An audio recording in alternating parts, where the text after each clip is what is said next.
Fascism, corruption, economic hardship, ideological rivalry, anti-Semitism. These words can describe pretty much every European country in the interwar years. France is no exception, and in 1934, on the night of February 6th, this all comes together to trigger the worst political violence the country has seen for generations.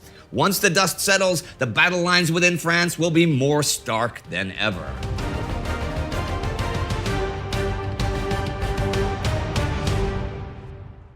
Bonjour, je suis Indy Neidell, and this is Entre deux guerres, a chronological summary of the interwar years, covering all facets of life, the uncertainty, hedonism, and euphoria, and ultimately humanity's descent into the darkness of the Second World War.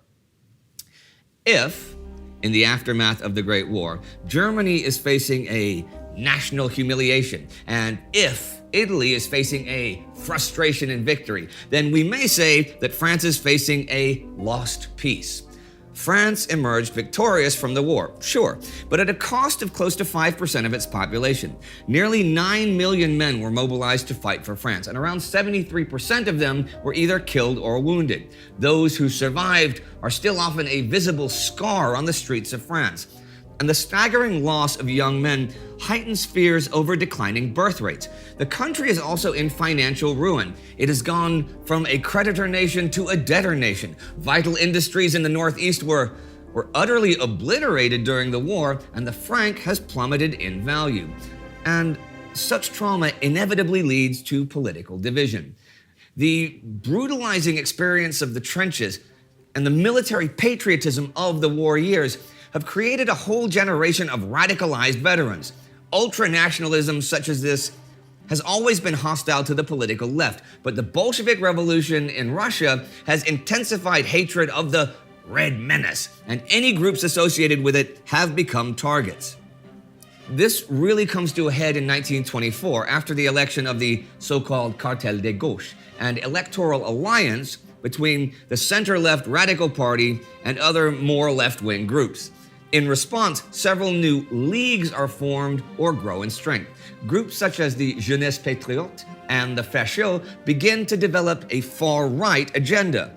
The latter group is more overtly fascist than the former. Indeed, the Fascistes are the first real fascist party to emerge outside of Italy. But both groups, like many others formed in this time, see veterans as the men who will rejuvenate France, save her from Republican leftism, and preserve her conservative traditions. Both groups also have paramilitary units with their own uniforms and with big parades. Alongside these newer groups is the Action Française. Founded during the Dreyfus Affair in 1899, the group promotes the principle of integral nationalism, a counter-revolutionary and royalist doctrine incorporating anti-parliamentarianism, authoritarianism, Catholicism, anti-Semitism, and ultranationalism. Though already a significant movement, the rise of the cartel has given it a golden opportunity for publicity. Other less radical but still right-wing groups are also emerging, the largest being the Fédération Nationale Catholique. Led by General de Castelnau, it has mobilized mass Catholic support against the government. In 1926, its membership will rise to 1.8 million. However, that same year, the cartel government collapses and is replaced by a more right-wing one under veteran conservative Raymond Poincaré. A general election in 1928 further secures the political position of conservative parties. So, the cries against the degenerate leftists have kind of lost their potency. However, the ground is still fertile for the far right to sow their seeds. The memories of war remain vivid, especially as France finds itself increasingly isolated from Britain and the United States. The national sacrifice at Verdun is compared bitterly by many to the corrupt liberalism, declining birth rates, and the new woman of the 1920s. Despite the new conservative government passing effective legislation, the political class is becoming discredited. You see, they're borrowing a fair amount from the radical program. This might win over the typical voter, sure, might create a sense of consensus, but it angers the nationalist right. They are joined by an increasing number of young intellectuals frustrated at the lack of prospects in the Republic. Though varied, They share a suspicion of Americanism and materialism with an accompanying veneration of French traditionalism. Okay, it is worth mentioning that not every veteran or young person has become a violent nationalist. In fact, pacifism has actually been on the rise in France. This is expressed by both dominant socialist parties and many veterans organizations pledging themselves to peace.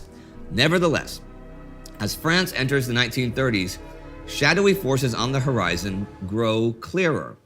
She has actually escaped the worst parts of the worldwide depression so far.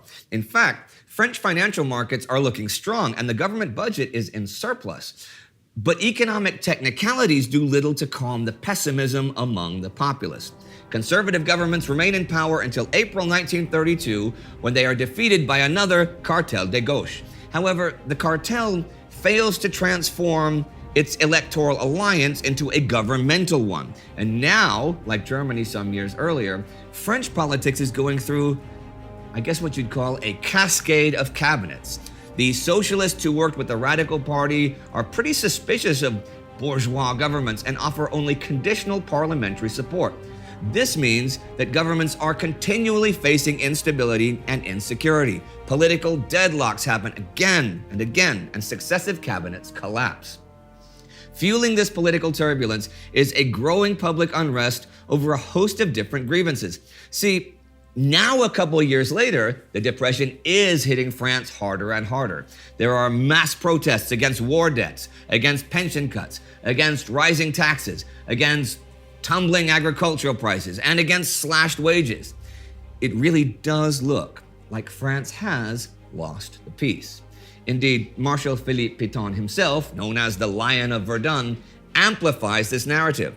In a 1932 speech commemorating that famous battle, he expresses dismay that the patriotism of the war has now given way to bitter division. And to top it all off, the ascendance of Hitler in Germany in 1933 creates panic across much of France. In terms of both population and industrial capacity, Germany is basically double the size of France, and Hitler's withdrawal from a rearmament conference heightens fears that France is now in danger from both internal and external enemies.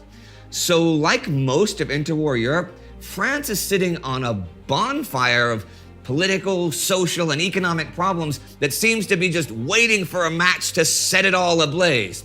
For the Third Republic, this will be the political scandal known as the Stavisky Affair. Serge Alexandre Stavisky was born in 1886 to a Jewish family in what was then the Russian Empire. The family soon moved to France, and as he grew up, Serge became increasingly involved with fraudulent enterprises. From his teenage years, he has behind him a string of fake companies, bad checks, stolen securities. Now, he's arrested in 1926, but freed 17 months later on medical grounds, and he continues his shady career. Now, Stavisky is nothing more than a petty crook, but he is also a real charmer and a true socialite of his day. He somehow bagged himself a Chanel model for a wife and has a knack for making friends in high places. But by the end of 1933, the law is catching up with him. On Christmas Day, he flees Paris after a lucrative scheme of his begins to unravel. It basically involves local politicians and their assistance in securing bad bonds, fake or stolen jewelry, and pawn shops. Once the right-wing press gets wind of this tangled web, they declare it a new Republican scandal. Things only get more scandalous on January 8th when police find Stavisky dying from a gunshot wound in a remote Alpine chalet. It is officially a suicide, but speculation is rife that the police murdered him as part of a government cover-up. Now, scandals like this are not exactly new in French politics, and they have been the ammunition of choice for anyone looking to discredit republicanism. As far back as the French Revolution, monarchist philosopher Joseph de Maistre said, "Listening to these so-called Republicans talk of liberty and virtue is like watching some faded courtesan feigning the modest blushes of a virgin." Other more recent scandals, though, have also fueled public mistrust of the French Republic. So there's nothing particularly unique about the Stavisky affair. Only 6 politicians are directly implicated, and none of them are exceptionally high-ranking. But the fact that Stavisky is Jewish and that several of the ruling center-left politicians are implicated and that France is in the grip of depression make it a tailor-made opportunity for the radical right. Calls for action grow louder. The Minister of Colonies is forced to resign once it becomes clear that he provided assistance to Stavisky. But the right-wing press does not stop there, and street demonstrations are on the rise. Newspaper headlines scream, "Down with the robbers! Down with the assassins!" They now also call for Prime Minister Camille Chaton to resign. He is already a hated figure for his Masonic connections, and right-wing groups hold daily demonstrations against him and the entire Republican establishment. Protesters barricade the streets with cars. They even tear down trees. Chaton eventually is forced to resign and is replaced by Edouard Daladier on January 30th. Daladier is conscious of the rising threat. I mean, it'd be hard to miss it. He knows he needs to build a stronger alliance with other left-wing groups. To show that his radical party is serious about this, he dismisses Paris police prefect and far-right sympathizer Jean Chiappe from his post. But this only aggravates the enemies of the Republic further, who accuse Daladier of attempting to establish a left-wing dictatorship. They come together, loosely that is, to hold a massive demonstration against the Third Republic. Now, I say loosely because there isn't really any central aim or coordination. Instead, a variety of leagues decide that on the night of February 6th, they will stage action against the Republic. And that's pretty much all they agree on. Some want an outright coup. Others are less clear about what they want at all. One of the main groups is the good old Action Française. There are some suggestions they want to overthrow the government, but their actions seem to prove otherwise. Tonight, they are primarily represented by their youth wing, with few of the major leaders present. In fact, the League's leader, Charles Maurras, has chosen to spend the night writing poems rather than go out in the cold winter night and overthrow the system. Now, as you might be thinking, that's not really the tactics of a group staging a full-blown revolution. The Jeunesse Patriote have a slightly more precise position. They do not wish to overthrow the Republic itself, but do very much want to replace the current government with a more authoritarian one. Also present are the Croix de Feu, formed in 1927 and led by Colonel Larocque. It is another league made up of veterans, around 100,000 of them to be exact. Now, about 61% of this membership live in Paris, and many of them show up tonight. But it's tough to work out what they hope to achieve. Indeed, there are suggestions that Larocque had to be pressured from the other leagues to join in the first place. There are also smaller fascist or far-right oriented groups present, such as the Solidarité Française and Mouvement Franquiste. Even between their members, there is no consensus. Many want a complete coup. Others just want to demonstrate their anger, right? So to make this heady mix just a little bit more confusing, communist groups have also got themselves involved. Despite being opposed to these far-right groups and often coming to blows with them, they also have a desire to overthrow the liberal democratic system. It is important to note that the Communist Party has also called on its members to fight fascists tonight, as well as government forces. But despite the complex disunity, these groups are a severe threat to French democracy. The ever-sensationalist Paris press has published detailed descriptions of the League plans and the League manifestos, and such publicity leads to large crowds gathering at points throughout the city. In the evening, they start to march on the Place de la Concorde. As night comes, things start to get violent. Police block the Concorde Bridge, and the mob begins hurling debris and rocks in response. Cavalry are sent in as reinforcements and charge at the demonstrators, but the mob have brought with them sticks with razor blades attached. If they succeed in cutting down a horse, they leap upon the fallen rider and beat him savagely. The first shots are soon fired. Now, no one knows from where or from whom, they heighten the panic. The fighting intensifies. Communist demonstrators now also break away and pillage the Rue Royale, and buildings government or otherwise, in the area are set ablaze. Rocks are thrown at firefighters battling the flames. Meanwhile, an equal amount of chaos has taken place in the Chamber of Deputies itself. Since 3 p.m., Daladier has consistently been prevented from reading his ministerial declaration. Conservatives keep breaking into choruses of the Marseillaise, and communists keep belting out the Internationale.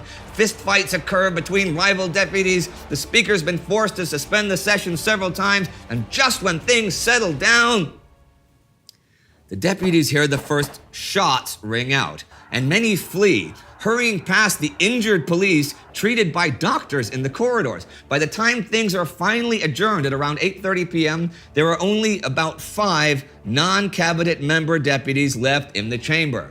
Back outside, much of the mob has turned towards the presidential palace and the Ministry of the Interior. After some bloody fighting, they are beaten back and retreat to the Concorde once again. Then, at about 10:30, rioters, unaware that the deputies have left, begin a full assault on the bridge in front of the Assembly building. By 11:30, they seem to be breaking through the last police barricade. The guards panic and shoot indiscriminately, without warning, at the charging mob, halting it in its tracks. As midnight comes around, demonstrators are finally beaten back. Fires are now being taken care of, and police take control of the situation. By 2:30 in the morning, the riots seem to be over for now. But the following week sees further chaos and further violence. At midday the next day anyhow, Daladier is forced to resign after the cartel falls once again, and the police and judiciary challenge his authority. In his place now is former President Gaston Doumergue and a new right-wing cabinet. Street fights, demonstrations, and strikes will take place throughout the next few days, adding to the worst civil bloodshed France has seen since the days of the Paris Commune. It is widely believed by the left that this has all been a fascist coup. Again, the press do little to calm these fears.